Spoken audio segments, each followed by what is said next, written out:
This training is to help people return to a program after a concussion. So the program might be it's in home and someone comes into their home to help them. It might be an adult day service program. It might be into an assisted living or a nursing home or a group home, anything like that. And it's based, this letter right here is based on the CDC's return to school after concussion letter. That is really great. It helps to provide information to the schools to help that student succeed. And what we realized is that it would really be helpful for anybody working with someone who's returning to a program, an adult, to have information as well. And we spoke with different providers who said that yes, that would be helpful. So we went ahead and developed this based very heavily on the CDC tool because it's a great tool. And so it is the first part just tells you that it's for you and who the person was and the healthcare provider's name. The next section gives information about the symptoms that the person might be having. That's very important for you to know, that the symptoms that they had and that maybe you can check in to see if they're still having those symptoms, and then any other symptoms that they reported. And then the yellow section is based on their current symptoms. The person's been cleared to return to program activities. Now, we're assuming that in most cases, we didn't give another option because if they're returning to you, they're cleared. If they're giving you this and they're returning, then they are cleared to participate. So what we're asking is that you observe and check in with the person for the first 2 weeks and see if the symptoms worsen, at least for those first 2 weeks. And then if the symptoms don't worsen, then probably that activity is okay for them. And that if symptoms do worsen, then the person should cut back a little bit on the time spent engaging in that activity, depending on what their symptoms are, so depending on how intense they are. So let's say their symptom was a 3 on a 0 to 10 scale, with 10 being the most intense, and they worsen to a 4, that's not bad. We're not too concerned about that. We would be concerned about it jumping to a 7 or an 8. We really don't want that happening. But what we do know is that engaging in activity is a very good thing to help someone to heal. That if we allow them to do nothing for beyond, say, the first 1, 2, maybe 3 days, that symptoms will, we will prolong the lengthening of their recovery, that they won't recover as quickly. So we need to get them active. And if they can participate in safe physical activity, like a stationary bike or like a treadmill, depending on who this person is and what they're able to safely handle, then we know that helps as well.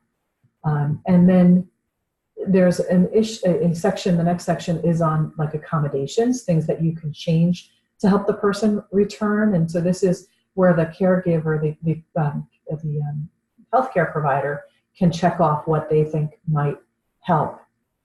So we know that making short-term changes can help people with concussion to return to the routine more quickly. So maybe we shorten the program day, so they only go for half a day at first. Maybe it's the second half because mornings are not as good. Maybe we allow for more frequent breaks. They would have taken breaks anyway, but now they need to be more frequent. Provide extended time to complete the task.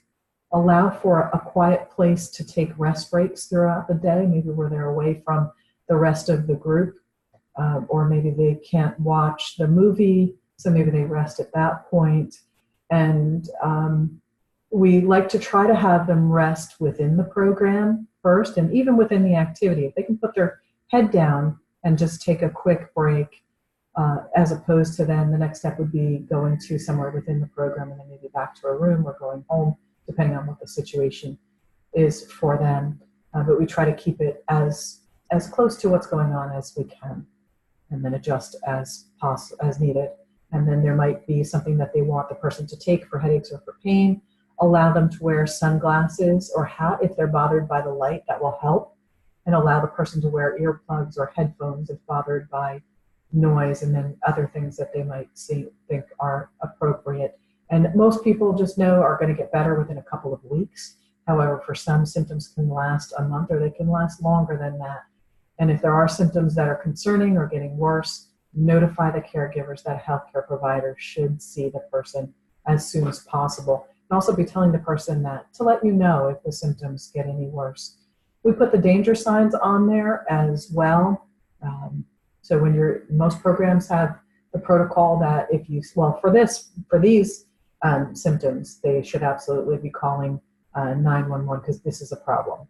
These are a big deal. What I was going to say is that if someone falls, then we want to, there's probably a protocol to call 911, but you'd want to check with your program. But if you see these signs and symptoms, this is going to be a call to 911 because there's a problem. So one pupil, which is the black part of the eye, larger than the other, drowsiness or you can't awaken them, a headache that gets worse or does not go away, weakness, numbness, decreased coordination, repeated vomiting or nausea, slurred speech, seizures, difficulty recognizing people or places, unusual behavior, and maybe this person has interesting behavior, but anything that is unusual for this person. So you really have to, it's helpful to know the people so that you can see when something has changed, because it might just be a little bit off for them.